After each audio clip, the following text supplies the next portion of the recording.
Welcome to you all. কথা দিয়েছিলাম যে আরো কিছু ল্যাটিন ফ্রেজ এবং ওয়ার্ড নিয়ে কথা বলবো। তো আজ সেই ব্যাপারে কিছু আলোচনা করব। গতদিন আমরা বেশ কয়েকটা ল্যাটিন ওয়ার্ড এবং ল্যাটিন ফ্রেজ শিখেছিলাম, যেগুলো ইংরেজি ভাষায় সচরাচর ব্যবহার হয়, এবং আমি আগেই বলেছিলাম এগুলো বাক্যের সৌন্দর্যকে বৃদ্ধি করে, বাক্যের অলঙ্করণে সাহায্য করে। তাই আজকে এরকম আরো কয়েকটা ইম্পর্টেন্ট ল্যাটিন ওয়ার্ড এবং ফ্রেজ নিয়ে এলাম। যেমন দ্য ফার্স্ট ওয়ান দেখো, অ্যাড ইনফিনিটাম। অ্যাড ইনফিনিটাম এর অর্থ টু ইনফিনিটি, অর্থাৎ অসীমকে যখন বোঝাবে। ঠিক আছে, বাক্যস্বরূপ আমরা বলতে পারি he has accomplished the job ad infinitum, মানে তার যতখানি সম্ভব, যতটা যাওয়া সম্ভব, তার অসীম চেষ্টা পর্যন্ত সে করেছে সেটা। ঠিক আছে, দ্য নেক্সট ওয়ান ইজ অ্যালিবি। এই ওয়ার্ডটা, এই ল্যাটিন ওয়ার্ডটা, এটা তুমি ইংরেজি মানে ব্রিটিশ ইংলিশেও দেখতে পাবে তোমরা, আবার আমেরিকান ইংলিশেও দেখা যায়। অ্যালিবি শব্দের অর্থ হচ্ছে এলসওয়্যার, অন্যত্র। বাংলা যাকে অন্যত্র বলে। অ্যালিবি হি হ্যাজ গন, সে অন্যত্র কোথাও গেছে। বা আমরা যদি এটাকে ইংরেজিতে করে নিই তাহলে বলবো হি হ্যাজ গন এলসওয়্যার, সে অন্যত্র কোথাও গেছে।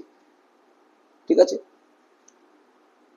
এইটা কিন্তু যথেষ্ট জনপ্রিয় একটি ল্যাটিন ফ্রেজ, ভক্স পপুলি। ভক্স পপুলি অর্থ হচ্ছে দ্য ভয়েস অফ পিপল, অর্থাৎ যাকে বাংলায় আমরা জনমত বলি। অর্থাৎ যখন, যেমন সংবাদপত্রের ক্ষেত্রে,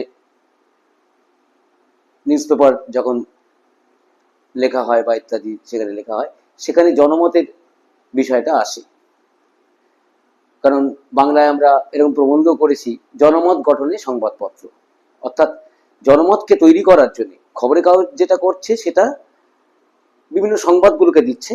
এর সত্য অসত্য বিচার করা অন্তপক্ষে এখনকার দিনে খুবই মুশকিল। তবুও বিশেষ করে বাংলা কাগজগুলোতে, ইংরেজি কাগজগুলো অপেক্ষাকৃত ভালো। তো সেখানে মানে এই সেইখান থেকে মানুষের জনমত তৈরি হয়। ঠিক আছে, সেই জনমত বা the voice of the people বলতে ভক্স পপুলিকে বোঝায়। ভক্স পপুলি মানে জনমত। The next one is ipso facto. আমরা যেমন এর আগে ডিফ্যাক্টো করেছিলাম, ডিফ্যাক্টো মানে ইনফ্যাক্ট, বাস্তবিক পক্ষে, বাস্তবত। এটাও তেমনি ইপসো ফ্যাক্টো, এর অর্থ হচ্ছে বাই দ্যাট ভেরি ফ্যাক্ট, অর্থাৎ কোন একটা ঘটনা, কোন একটা ইভেন্ট, ঠিক সেই ইভেন্টটাকে ধরে কিছু বলা হচ্ছে যখন, তখন আমরা বলবো ipso facto. Another one is circa. Circa, CIRCA, circa, যাকে অ্যারাউন্ড বা অ্যাপ্রক্সিমেটলি বলা হয়। প্রায়, হয়তো বললাম, আমরা বলি না যে প্রায় অ্যারাউন্ড 500 পিপল বা 500 পিপল অ্যাপ্রক্সিমেটলি, সেক্ষেত্রে আমরা সিরকার ওয়ার্ড এই ল্যাটিন ওয়ার্ডটা ব্যবহার করতে পারি। ঠিক আছে, তারপরে এটা খুব কমন, এটা শুনতে পাবে বা দেখতে পাবে অনেক জায়গায়, ভাইস ভার্সা। ভাইস ভার্সা বলতে দ্য আদার ওয়ে অ্যারাউন্ড, অর্থাৎ কোন একটা বিষয় বলা হয়েছে, সেটাকে আবার অন্যভাবে বলা, অন্য ঘুরিয়ে বলা, অন্য পথে, ঘোরানো পথে কিছু বলা, তখন আমরা ভাইস ভার্সা কথাটা ব্যবহার করতে পারি। তারপর হচ্ছে পারসি। পারসি, এটা ল্যাটিন ফ্রেজ একটা। এর অর্থ বাই অথবা থ্রু, দুটো প্রিপোজিশনে ব্যবহার হয়। বাই ইটসেলফ বা থ্রু ইটসেলফ, অর্থাৎ এর দ্বারা, এর মধ্যে দিয়ে, কোনো কিছু হয়তো কোনো ইভেন্ট হোক, any kind of any incident, সেখানে যখন বলছি সেটাই, যেমন বলতে পারি যে the incident per say prove the matter, prove the matter. ঠিক আছে, তার মানে সে নিজেই ঘটনাটা নিজে নিজের সত্য প্রমাণ করতে পারে বা করেছি। The next one is veto, VETO, veto. Veto অর্থে আই ফরবিড, মানে আমি নিষেধ করি। অত কোনো জায়গায় তুমি বলছো যে আই ফরবিড, আমি নিষেধ করি কোনো বিষয়, সেক্ষেত্রে ভেটো এই ল্যাটিন ওয়ার্ডটার ব্যবহার করতে পারো।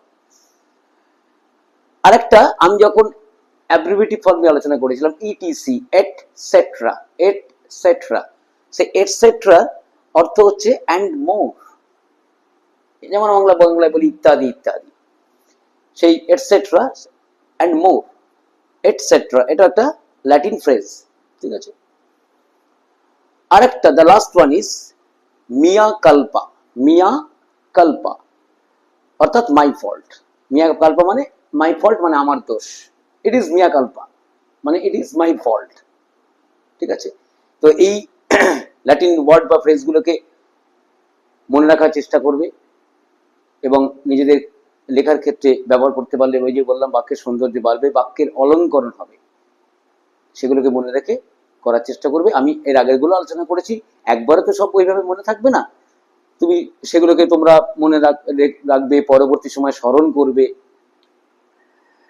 এবং লেখার মধ্যে যখন কিছু লিখছো, কোনো রিপোর্ট লিখছো, কোনো এনি কাইন্ড অফ রাইটিং যখন তোমরা লিখছো, চেষ্টা করবে এই ল্যাটিন ওয়ার্ড বা ফ্রেজগুলোকে ব্যবহার করার, তাতে বাক্যের সৌন্দর্য বাড়বে, ঠিক আছে।